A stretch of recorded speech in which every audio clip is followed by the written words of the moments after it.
So it's been quite a long time since I've said something from this place. And yeah, it's a bit daunting in some ways. But when you're recording a message for online distribution, you don't have to worry about who's listening to it. And there's zero chance of jeering, even though I know here, you know.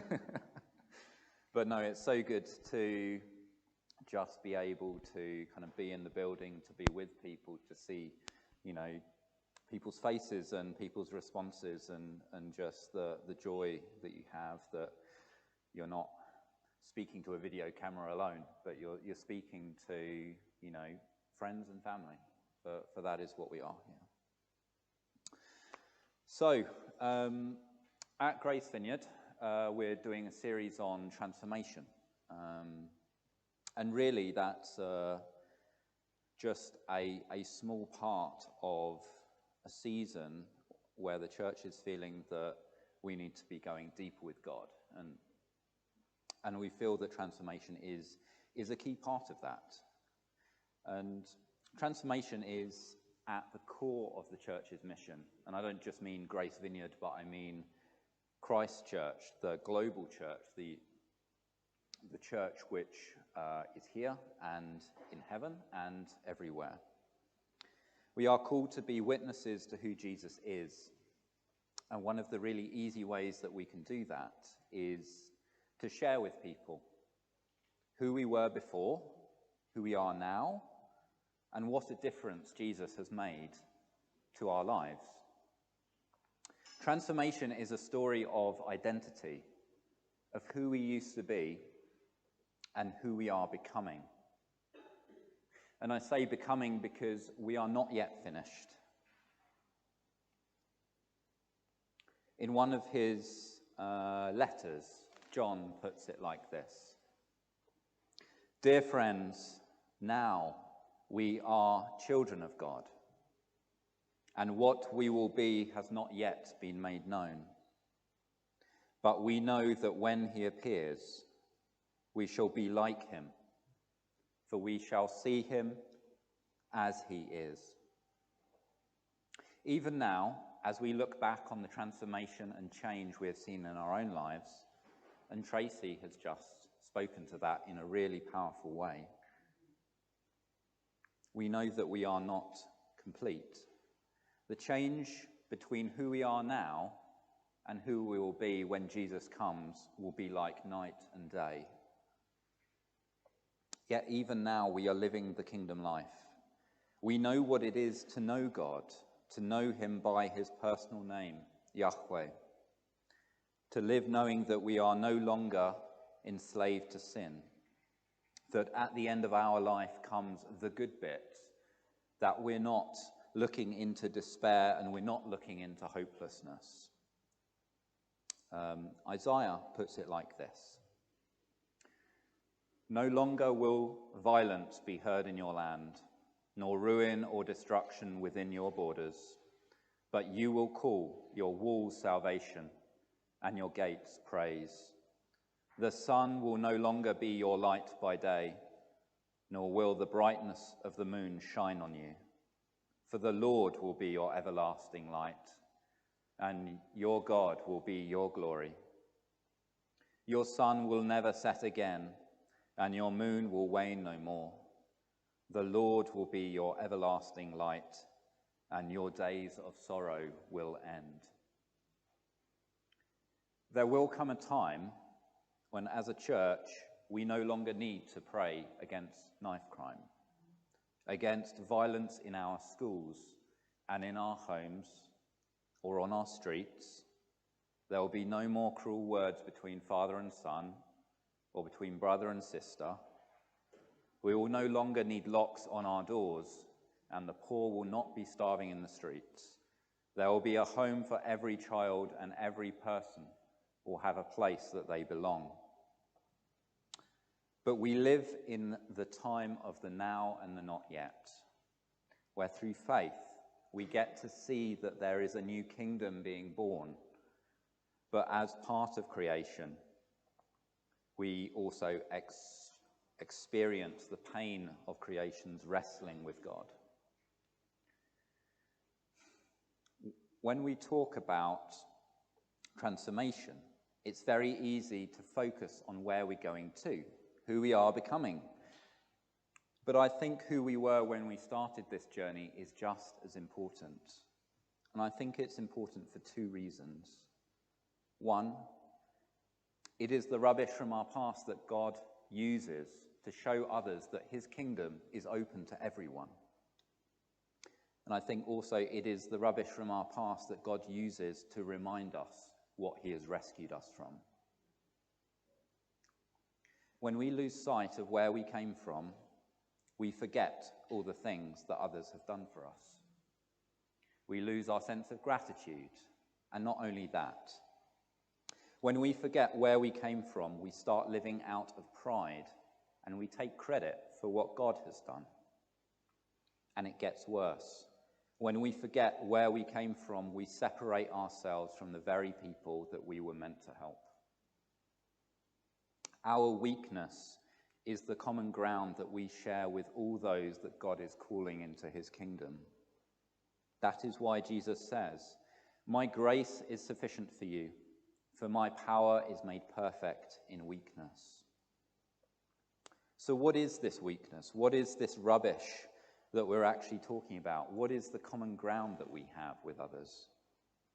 Well, in Romans 8 it says, creation has been subjected to frustration, not by its own choice, but by the will of the one who subjected it, in hope that the creation itself will be liberated from its bondage to decay and brought into the freedom and glory of the children of God. Paul is drawing us back to Genesis 3 and the story of the fall of mankind. You all know the story.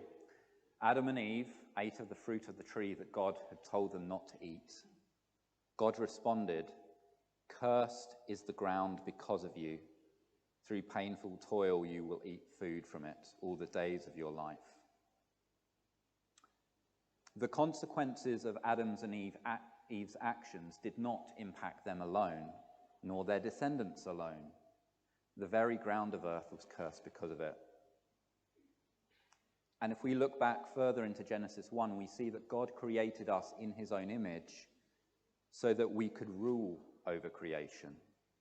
All authority comes from God, and he created us in his likeness so that we would have authority over creation.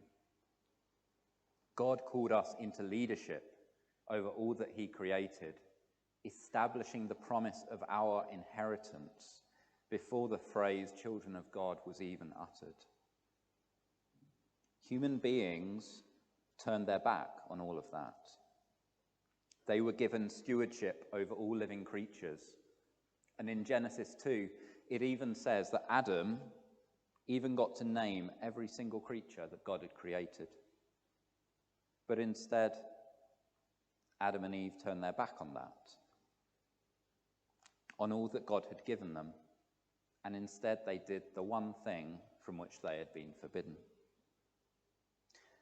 Adam and Eve became like Esau, trading their birthright for a single meal. And then what?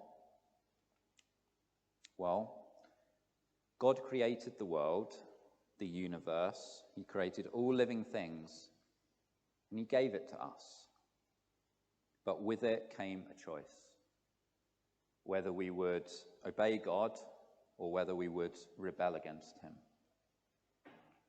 It is easy to look at those words in Genesis 3:17 and see this God of the Old Testament who is all fire and brimstone. But I think there is so much more to it than that. You see, God created the Garden of Eden as a place where we would dwell with him.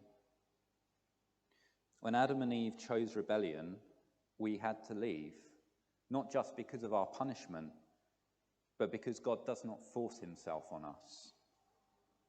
When Adam and Eve lived in Eden, God was their reason for being there, what gave their existence meaning. And because of their choice, God had to give us a new purpose.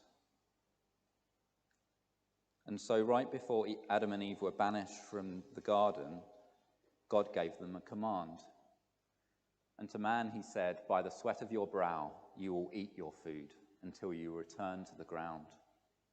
And I think the reference to food here is not by accident. It is easy to look at the piece of fruit that they took and say, what does it matter? It was just a piece of fruit. But the meaning behind it is deeper. God gave them everything, and they took of the only thing he did not give them. They were tempted, yes, but temptation cannot create a desire within us. The enemy of mankind is an opportunist. He found a way to take advantage of the desire within Adam and Eve to not simply receive what they had been given, but to take out of their own desire and will.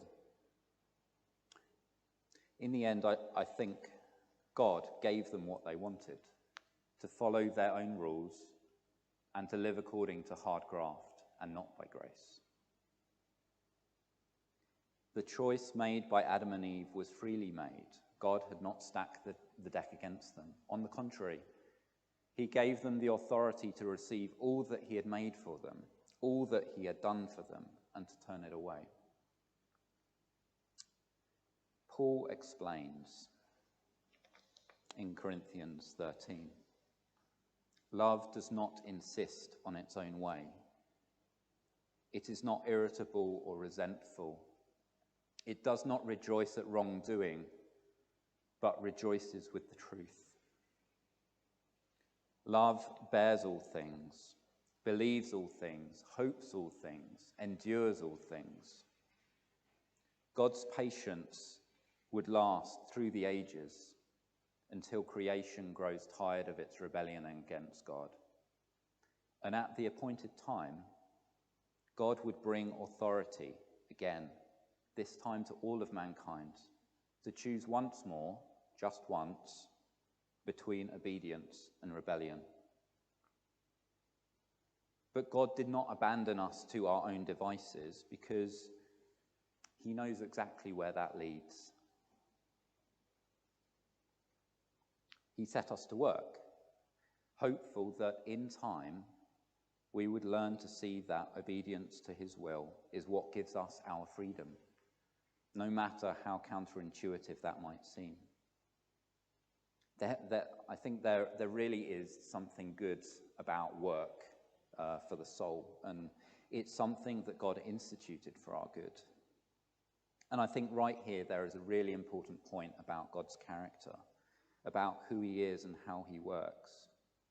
Even when we choose our own way, even when we choose rebellion, and to speak in a human way, even when we choose the thing that puts us outside of God's will and favor, God still has a plan to bring us back. Do not for a moment believe that Jesus was not already prepared to die for us as mankind was being formed. Do not for a moment believe that the Father did not know what it is that Adam and Eve would choose. And do not for a moment believe that the Holy Spirit was not prepared to spend thousands upon thousands of years leading and guiding us back. And there are those who don't believe, who would ask, why would a creator allow all of this to happen? And I think the answer is that love does not insist on its own way. And what father wouldn't lay down his life for his children? For that is what we are, children of God. And it's not just me that says so. You may think at times that you have done something that puts you beyond the Father's care, but his mercy and his grace is greater than your sin, greater than the skeletons in the closet, or the problems in your past or present or future. He knows every choice we make And the reason is that he gave us the choice. All authority in heaven and on earth belongs to God. Do not think that you could go your own way if he had not given you permission to do so. Not every choice we make is for our good. That much is obvious. But God knows us. He knows every cell in our body. He knows every atom that makes it up. He knows our comings and goings and so much more besides. He does not insist on his own way, but he always gives us a way back. There are times when God says no. There are seasons of waiting. There are seasons of difficulty. There are seasons of pain. But God is not changed by seasons. His love for us never changes. It cannot grow and it cannot recede. I am a firm believer that when God says no, when he makes us wait, it is for a reason and for a purpose. We may not know what that purpose is. We may not even get to know what that purpose is, but I think we see enough to know that there is one.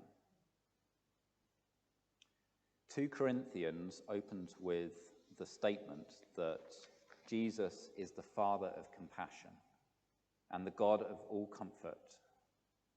And Paul goes on to say that he comforts us in all our troubles so that we can be a comfort to those that are in trouble with the comfort we ourselves receive. And when we face trials and difficulties, I think there are 2 ways that we can respond, and sometimes we respond in both ways. We can respond like children. We can look to God knowing that he is with us and that he will comfort us in every situation. And we can also respond like parents, that we can look to each other knowing that the pain we feel is worthwhile because someone we love needs our help, and that this situation, this problem, is how we're going to help them. And I'm not saying that we can approach every situation we face with grace, but rather that God calls us to be witnesses, that he asks us to be willing to share our mistakes and explain how God has brought good out of it. And I think the more that we do this, the closer we are drawn to one another. I do believe that compassion can only flow when it flows in 2 directions. And the word compassion means to suffer with. It implies a relationship, a transaction between 2 entities. Let me borrow from Paul once more. In Thessalonians, he says, "Therefore encourage one another and build each other up just as you are doing." In the King James Version, it says, "Comfort each other." It is very difficult, perhaps even impossible, to comfort someone from a lofty place. And Jesus, who suffered more than anyone else, is a comfort to all. In Mark's Gospel, it says that when Jesus went to the Garden of Gethsemane, he told his friends, "My soul is overwhelmed with sorrow to the point of death." How many of us, in our worst moment, would be capable of telling anyone that? How many of us would simply say nothing at all? Yet even in that hour, Jesus, we read, was praying for his friends. When he needed compassion the most, he showed compassion on his friends, praying to strengthen them so that they would not fall into temptation. Jesus did not pray that prayer from a lofty position. He prayed it from the ground. "My grace is sufficient for you, for my power is made perfect in weakness." That verse is not just speaking about us, but about Jesus too. He is that old woman who gave of everything she had, giving out of poverty. In the Garden of Eden, God gave us everything he had. And in the Garden of Gethsemane and on the cross, Jesus gave it again. We are the best witnesses of Jesus when we speak of his love out of weakness and not out of strength. Okay, we're going to go into breakout groups shortly, but before we do, I just wanted to share with you this picture. For me, this is a picture that sums up what the church is and what it means to me. A handshake is probably something that is distinctively British, a universal sign of welcome around the Western world. And a handshake is great for greeting someone. But when it comes to helping someone, pulling someone out of a hole in the ground, it's very difficult to do that with a handshake. When you need to help someone, you need a much better grip. Before COVID-19, it was almost customary to meet people in this church with a hug. And I think that's because as a church, we recognize that the reason that we're here is not just to greet people, but to be in each other's lives and to help them.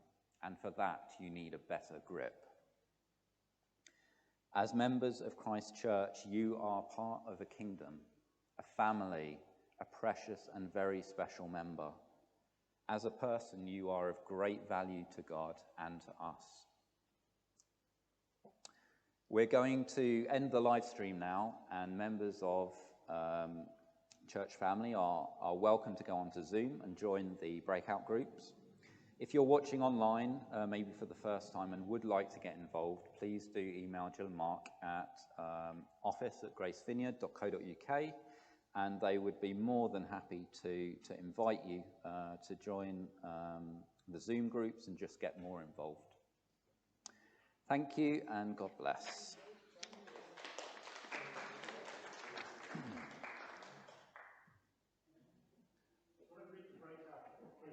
Yes.